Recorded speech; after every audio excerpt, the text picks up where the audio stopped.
Thomas and I are going to tell a story. It's going to be his story, Thomas Donohue's story. Thomas took a long time to join our little family. It took us 6 years, Carrie and I.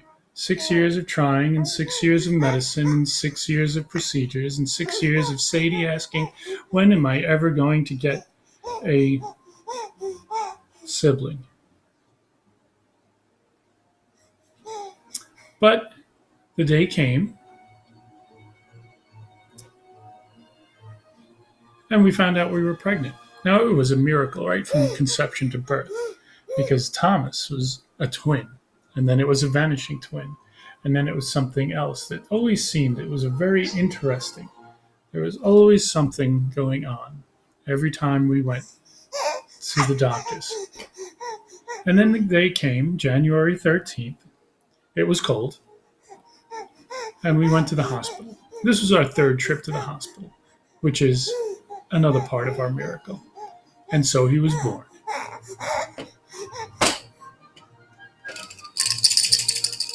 And everything was fine. We were inside, and outside was very cold, and everybody was waiting for word, and everybody was waiting for pictures. And Thomas was born, and we were quite happy. And he got cleaned up, and we get to hold him and say hello to him for the first time and send out pictures. And then things started to get a little murky. We were told that there was something wrong with his leg. We weren't exactly sure what it was. I went to look, and his leg had turned white. And the nurses and the doctors at LIJ Forest Hills told us that this might be something serious, so they'd better send us to Cohen's Children. So we prepared to go out, and everybody visited. Aunt Carrie and Nana and Sadie.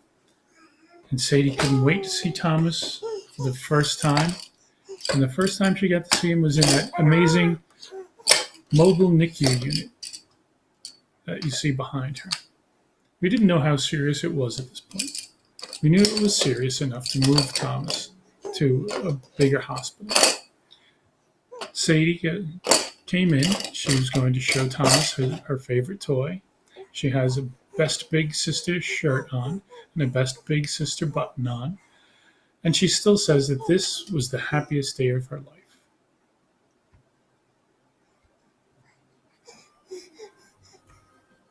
Here you go, Thomas.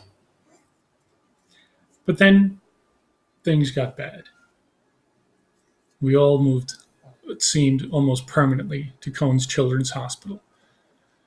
We found out that Thomas had an embolism, and he couldn't breathe on his own, and his blood wasn't pumping on his own, and he had tubes and wires, and we couldn't touch him or hold him or go too near him.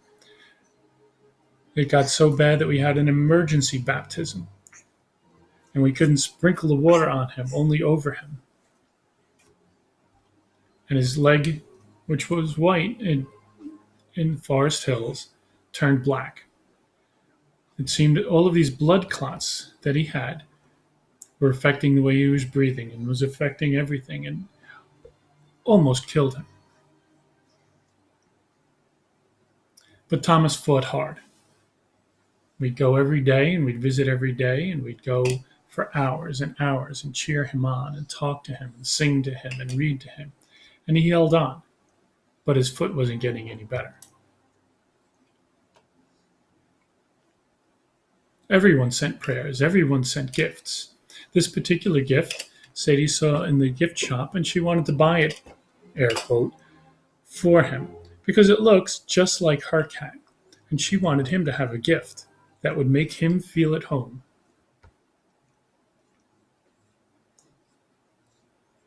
We were exhausted, but before the surgery, we were allowed to hold him because he got stronger and stronger.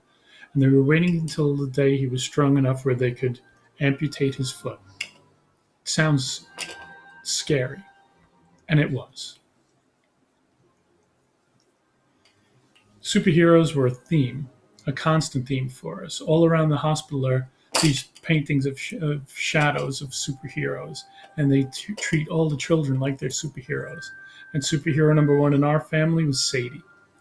On the day before Thomas was going to get his surgery. Sadie wrote this card: "Dear Thomas, happy second week birthday. I know you're getting your foot taken off on Tuesday, so fight like your superhero."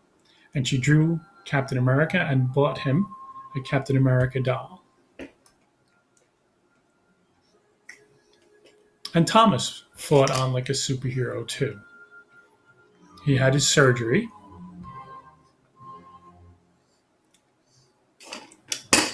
and like a superhero, he recovered too. It seemed that after the surgery, everything started to get better. We were allowed to bring in onesies that we had from home, so I went for the superheroes.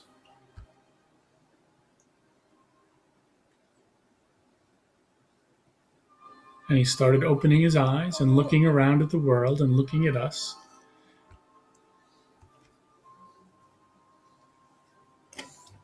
And we held on. And we used Ronald McDonald House, which was a big help to us. Where Sadie met a service dog named Rico Lockwood, who took to Sadie. And every time Rico came and Sadie was there, he would come over and they would walk around and give people tours of the house. Things got better for us too. Thomas came out of the intensive care NICU and into a step down, and then we were counting the days as he got better and stronger. And we got stronger too. We waited so long. Thomas looked so sick, but now he started looking healthy, and all we wanted was to be home as a family. And we finally made it home, where Sadie got to hold Thomas for the first time and feed him for the first time. And Thomas got to sleep at home. So now things are better, and we're prepared for a whole future of firsts. Like the first St. Patrick's Day, a big thing at the Wade Donohue residence. Or trips to the park with Big Sister, or sleeping through Sadie's music shows.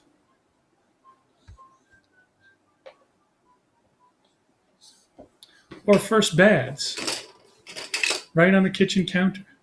One day, he'll graduate to first bath in the bathroom.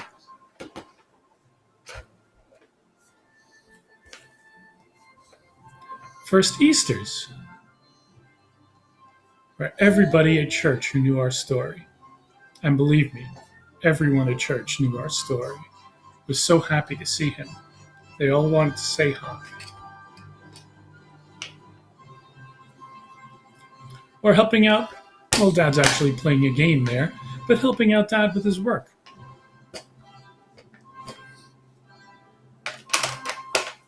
We're eating solid foods.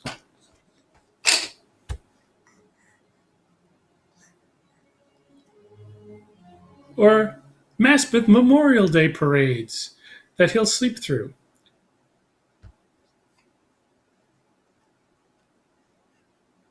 And trips to the aquarium and other fun kids stuff.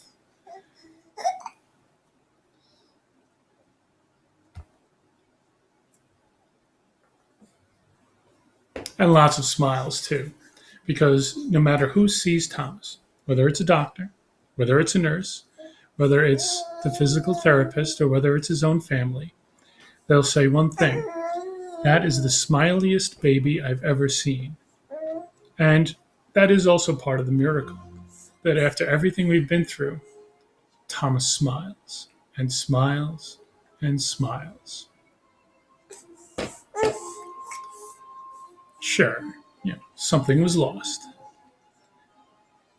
but everything was gained. And now, we're the Donohue family, with Thomas.